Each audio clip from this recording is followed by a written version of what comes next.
Welcome back to Ankit Chaudhary Education, and today we will discuss about resistance in more detail. So see, we have already covered what resistance is all about. Now if you want to use the resistance in real world, you have to purchase a device. Yes, you have to purchase a device or object that is called resistors. तो यार एक बात बताओ, resistance तो एक प्रकार की property होती है किसी कंडक्टर की, लेकिन अगर रियल वर्ल्ड में सर्किट में अगर आपको कुछ लगाना है तो आप क्या लगाओगे? तो उसे हम कहते हैं रजिस्टर, राइट। ये है अपने पास रजिस्टर। आप किसी दुकान से रेजिस्टेंस नहीं खरीद सकते यार, वही बात होगी। रेजिस्टेंस जो है वो एक तरीके की फीलिंग होती है, लेकिन वो फीलिंग किसके अंदर है? वो होता है रजिस्टर के अंदर। अगर आपको रियलिटी में डिवाइस चाहिए तो आपको रजिस्टर लाना पड़ेगा। तो यार यहाँ पे आपके पास रजिस्टर के बारे में टर्म मेंशन है, ये मैंने आपको समझा दिया। आगे बढ़ते हैं। अब बात करते हैं यहाँ पे कि वेरिएबल रेजिस्टेंस क्या होता है। यार वेरिएबल रेजिस्टेंस का बेसिक मतलब ये होता है कि यार एक ऐसा रेजिस्टेंस जिसकी वैल्यू को आप कम ज़्यादा कर सकते हो। यानी कि अगर मान लो कि मैं यहाँ पे एक बात करता हूँ, मेरे पास ये सर्किट है, सॉरी, मेरे पास ये एक कंडक्टर है, तो इस कंडक्टर के अंदर जो भी रेजिस्टेंस होगा, इसके अंदर जो भी रेजिस्टेंस होगा वो उसका अपना रेजिस्टेंस है, इसको आप कम ज़्यादा नहीं कर सकते हो, ठीक है। लेकिन अगर मान लो कि यही पर्टिकुलर कंडक्टर है, इसकी वैल्यू को, इसके अंदर के रेजिस्टेंस को कम ज़्यादा करना है, तो आपको इसमें लगाना पड़ेगा वेरिएबल रेजिस्टेंस। और वेरिएबल रेजिस्टेंस को हम कहते हैं रिहोस्टेट। जैसे कि नॉर्मल रेजिस्टेंस को हम रजिस्टर कहते थे, इसी तरह वेरिएबल रेजिस्टेंस को आप रिहोस्टेट कहते हो, ठीक है। रिहोस्टेट एक ऐसा रेजिस्टेंस होता है जो कि कम ज़्यादा हो सकता है, ठीक है। तो आप लैब में जाके देखोगे तो आपको रिहोस्टेट दिखेगा। तो यानी इसको पढ़ते हैं, it is a device which is used in a circuit to provide variable resistance, right. अब वेरिएबल रेजिस्टेंस क्या था ये मैंने आपको पीछे बताया, जिसकी वैल्यू को आप कम ज़्यादा कर सकते हो। ओके, अब बात करते हैं सबसे इंपॉर्टेंट टॉपिक का, cause of resistance in a conductor. आखिर इस कंडक्टर में ऐसा क्या हो गया कि रेजिस्टेंस जनरेट हो गया? अच्छा खासा इस एंड्स पे पोटेंशियल मौजूद था, यहाँ पे और यहाँ पे पोटेंशियल मौजूद था, बीच में फ्री इलेक्ट्रॉन मौजूद थे, फ्री इलेक्ट्रॉन करंट लाते थे, ये वोल्टेज प्रोवाइड कराते थे, वी और आई का अच्छा खासा रिलेशन चल रहा था कि अचानक इसमें आर टपक पड़ा। अब इस आर आने का कारण समझते हैं, what is the proper cause of R. देखो यहाँ पे बात ये की जाती है कि एक कंडक्टर जब भी बनता है ना, उस कंडक्टर को बनाने के लिए एटम्स का प्रयोग करते हैं। हाँ, वो अलग बात है कि जो एटम वो मेटेलिक नेचर का होगा तो ये आपका कंडक्टर बनेगा। तो अगर मैं आपको अच्छे से समझाने की कोशिश करूँ यहाँ पे, तो आप पीछे देखो, एक खाली स्लाइड लेते हैं यहाँ पे। ओके, तो यार अगर मान लो कि मेरे पास एक कंडक्टर बना हुआ है, लेट सपोज ये कंडक्टर बना हुआ है, तो ऐसा नहीं है कि इसमें केवल फ्री इलेक्ट्रॉन होगा। इस कंडक्टर में आपके पास फ्री प्लस फ्री भी होंगे और प्लस में बॉन्डेड इलेक्ट्रॉन्स भी होंगे, राइट। दोनों इलेक्ट्रॉन्स होते हैं। देखो, तो जो फ्री इलेक्ट्रॉन्स हो गए वो तो फ्री हैं ही, बात अलग है। जो बॉन्डेड है वो तो अपने क्रिस्टल में मौजूद होंगे, वो तो अपने, मान लो कि एटम है मेरे पास, इस एटम में यार ये वाला मान लो फ्री इलेक्ट्रॉन है, बाकी सारे तो बॉन्डेड होंगे, ठीक है, बाकी सारे तो बॉन्डेड होंगे। चलो, एक तो ये बॉन्डेड भी हो गए, लेकिन सबसे इंपॉर्टेंट फैक्टर है कि अंदर, एटम के बिल्कुल अंदर जो न्यूक्लियस होता है वो तो पॉजिटिव चार्ज होता है, ठीक है। अब होता क्या है कि यार ये इलेक्ट्रॉन जो है, ये वाले इलेक्ट्रॉन जाने की कोशिश करते हैं, बाहर की ओर निकलने की कोशिश करते हैं, ठीक है। लेकिन ये जो पॉजिटिव चार्ज है, ये न्यूक्लियस है, इसको रोकने की कोशिश करता है, ठीक है। अब आगे एक और एटम, सेम ऐसा ही एटम आगे की ओर भी होगा, तो उनका भी पॉजिटिव चार्ज इसको रोकेगा। मैं यहाँ पे ड्रॉ करके दिखाता हूँ। मान लो कि यहाँ पे ऐसे एक पॉजिटिव चार्ज वाला है, ठीक है। तो यार ये इलेक्ट्रॉन यहाँ से जब आगे की ओर जाएगा तो इसको इसका सामना करना पड़ेगा। सिमिलरली आगे और एटम के पॉजिटिव होंगे, तो ये जो पॉजिटिव स्पीसीज है ना, ये इनको रोकने की कोशिश करते हैं। वो अलग बात है कि फ्री है, ये नेचर में फ्री है, नहीं रुक पाते, मगर फिर भी थोड़ा बहुत तो इनको तकलीफ होता है, थोड़ा बहुत तो हिंड्रेंस होता है। ये जो वर्ड है हिंड्रेंस, इस पर ध्यान देना। जो ये हिंड्रेंस है, हिंड्रेंस मतलब रुकावट, समस्या आनी, उस हिंड्रेंस की वजह से क्या क्रिएट होता है? रेजिस्टेंस क्रिएट होता है। और ये हिंड्रेंस किसकी वजह से आ रहा है? पॉजिटिव चार्ज की वजह से आ रहा है, ठीक है। दूसरा कारण ये होता है रेजिस्टेंस बनने का कि जब ये, मान लो, अगर मैं आपको समझाऊं, इसको पूरा रब कर देता हूँ। अगर मान लो कि हिंड्रेंस नहीं भी होता, सपोज ये हिंड्रेंस नहीं भी होता, इसमें बहुत सारे फ्री इलेक्ट्रॉन्स ही होते, सारे फ्री इलेक्ट्रॉन्स आगे की ओर ट्रेवल कर रहे होते, तो भी इलेक्ट्रॉन इलेक्ट्रॉन में कोलिजन तो होता है, एक दूसरे के साथ कोलाइड करते हैं, ठीक है। इसको धक्का देता है, इसको धक्का देता, तो कोलिजन के कारण इनके डायरेक्शंस में चेंजेस आ जाते हैं। ये ना कभी तो इधर चले जाते हैं, वॉल से टकरा जाते हैं, कभी इधर आ जाते हैं, कभी इधर चले जाते हैं, तो एक प्रॉपर लीनियर डायरेक्शन नहीं होता है इनका।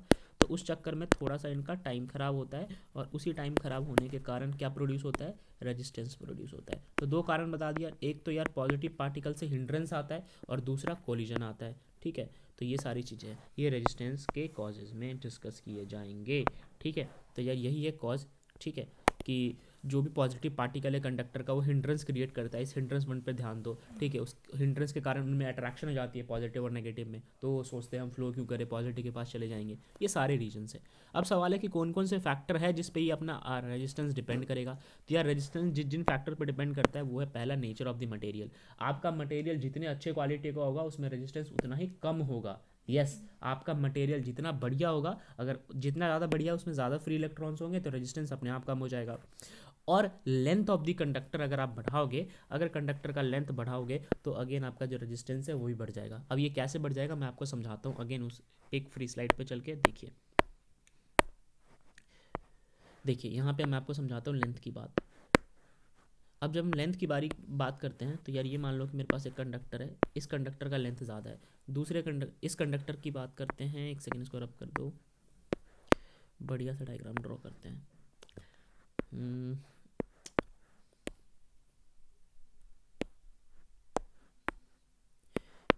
ओवल शेप में लेते हैं कंडक्टर बनाने के लिए। ओके, एक और ड्रॉ करते हैं, परफेक्ट। एक लाइन ड्रॉ करते हैं, ग्रेट, फाइन। तो यार ये एक मेरे पास कंडक्टर है, ठीक है, और एक और मैं दूसरा कंडक्टर आपको दिखाऊंगा, और एक और कंडक्टर ड्रॉ करते हैं हम।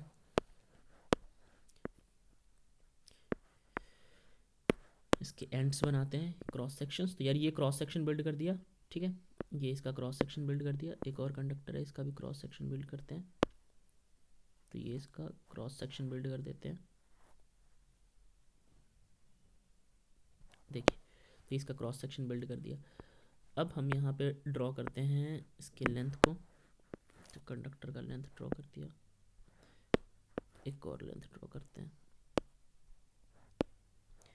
ओके, अब सबसे पहले लेंथ की बारी छोड़िए, आप एरिया वाला फैक्टर पढ़िए। थर्ड फैक्टर मैं आपको पढ़ा रहा हूँ यहाँ पे, एरिया पे कैसे डिपेंड करता है। देखो, अगर आप इस वाले केस में ऑब्जर्व करोगे तो इसका एरिया जो है वो ज़्यादा है और इसका एरिया जो है वो कम है, ठीक है।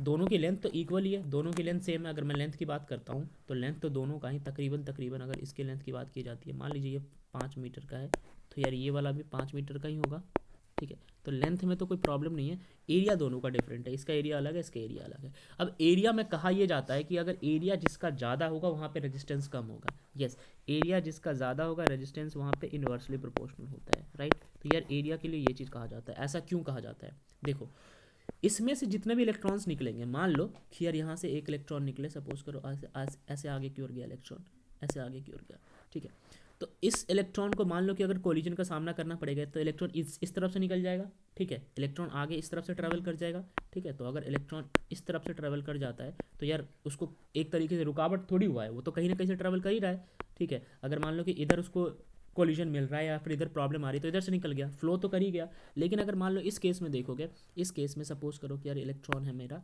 मान लो ये इलेक्ट्रॉन है, ये इलेक्ट्रॉन आगे की ओर जा रहा है, इलेक्ट्रॉन आगे की ओर जा रहा है। तो अब सपोज करो कि इलेक्ट्रॉन यहाँ पे कोलाइड करता है, तो कहाँ से निकलेगा, कहीं से नहीं निकलेगा, ठीक है, ना तो इधर से निकलेगा ना इधर से निकलेगा, स्पेस नहीं है, उसको वेट करना पड़ेगा जब तक आगे रास्ता क्लियर ना हो।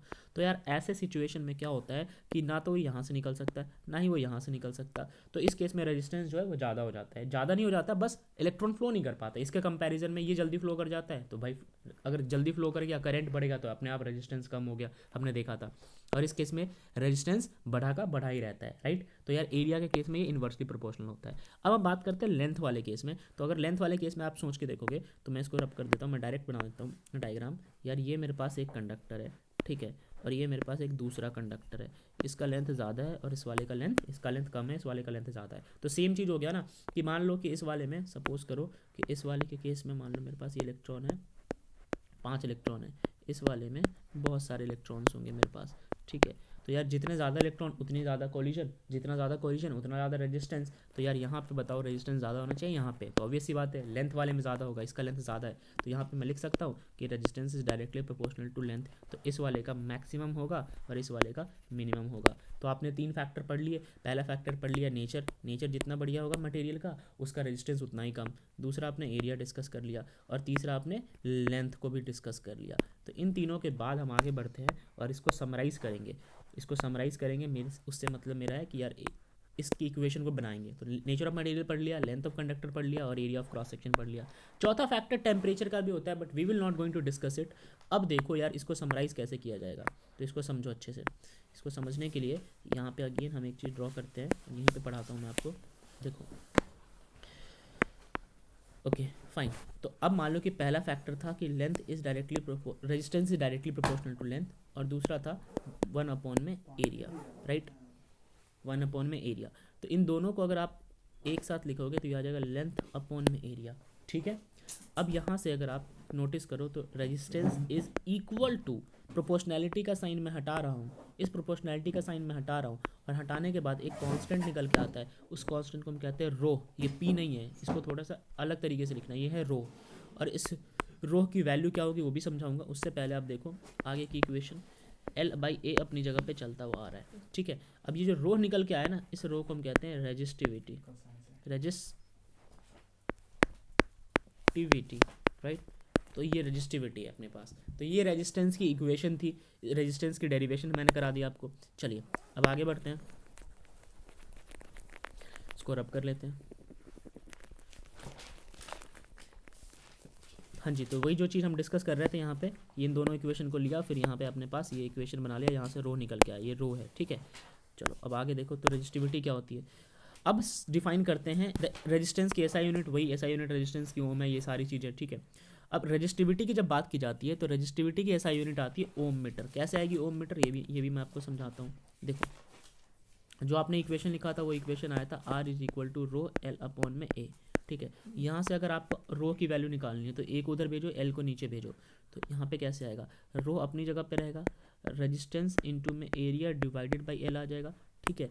ये ए इधर गया और एल नीचे आ गया। तो अब नोटिस करो कि रेजिस्टेंस की यूनिट क्या थी, रेजिस्टेंस की यूनिट थी ओम, और एरिया की यूनिट होती है हमेशा मीटर स्क्वायर। रेजिस्टेंस था ओम, एरिया था मीटर स्क्वायर, और लेंथ होता है मीटर में। तो 1 मीटर से 1 मीटर कट गया तो अंत में क्या बच गया, ओम मीटर। तो यार ये होगी ऐसा यूनिट रेजिस्टिविटी की, ठीक है।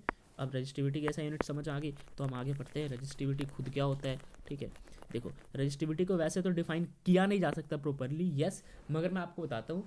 जैसे कि हमारे पास एक बंदा होता है कंपनी में जो कि मैनेजर होता है, अकाउंटेंट होता है, जो कि सारी वैल्यूज़ को होल्ड करके बैठा होता है, कि कंपनी का जो बॉस होता है उसका काम होता है कि कंपनी कैसे चलेगा, लेकिन उस कंपनी में कितना ट्रांजेक्शन हुआ, पैसे कहाँ जा रहे हैं, किससे बिजनेस करना है, इन सब डील को कौन फाइनल करता है, मैनेजर फाइनल करता है। सिमिलरली रेजिस्टेंस का जो मैनेजर होता है उसे हम रेजिस्टिविटी कहते हैं, यस। रेजिस्टिविटी का काम होता है कि कितना करंट रोकना है, कब रोकना है, ये सब डिसाइड कौन करता है, रेजिस्टिविटी। बस रेजिस्टेंस अंत में जाकर रोक के आ जाता है। अगर 4 एम्पियर करंट रुक रहा है तो रेजिस्टेंस नहीं रोक रहा, रेजिस्टेंस एक तरीके से बस वहां रोकने जा रहा है। डिसाइड किसने किया था, रेजिस्टिविटी ने। तो मैथमेटिकल काम कौन करता है, रेजिस्टिविटी करता है। वैसे इसको डिफाइन ऐसे किया जाता है, it is define as the resistance offered by a cube of material. किसी भी मटेरियल को एक क्यूब की फॉर्म में कंसीडर कर लो, और उसका साइड अगर 1 सेंटीमीटर 1 मीटर मान लो, तो उतने 1 मीटर के द्वारा जितना भी करंट को अपोज किया जाएगा ना, ठीक है, उसमें से जो फ्लो कर रहा होगा करंट और उसको अपोज किया जाएगा, उसी को हम कहते हैं रेजिस्टिविटी। तो यार इस चीज़ को आप डेप्थ में मत पढ़ना, आपको रेजिस्टिविटी की यूनिट्स वगैरह पता है, फॉर्मूला पता है, ठीक है। रेजिस्टिविटी मेनली किस पर डिपेंड करता है, रेजिस्टिविटी डिपेंड करता है नेचर ऑफ द मटेरियल पे, ये इंपॉर्टेंट है। ये डिपेंड करता है कि नेचर ऑफ द मटेरियल कैसा है, जिसका मटेरियल जितना ज़्यादा बढ़िया उसका रेजिस्टिविटी उतना ही अगेन कम, ठीक है। ये भी चीज़ आगे समझ में। अब यहाँ पे एक लाइन लिखा हुआ है कि material having a good resistivity in range of 10 की पावर -8 ओम मीटर टू 10 की power -6 ohm metre are considered to be very good conductor.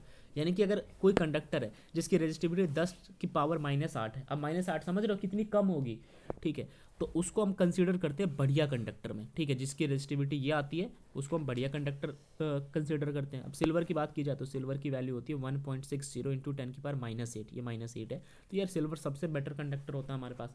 Copper में भी ये लगभग -8 मिलाई करता है।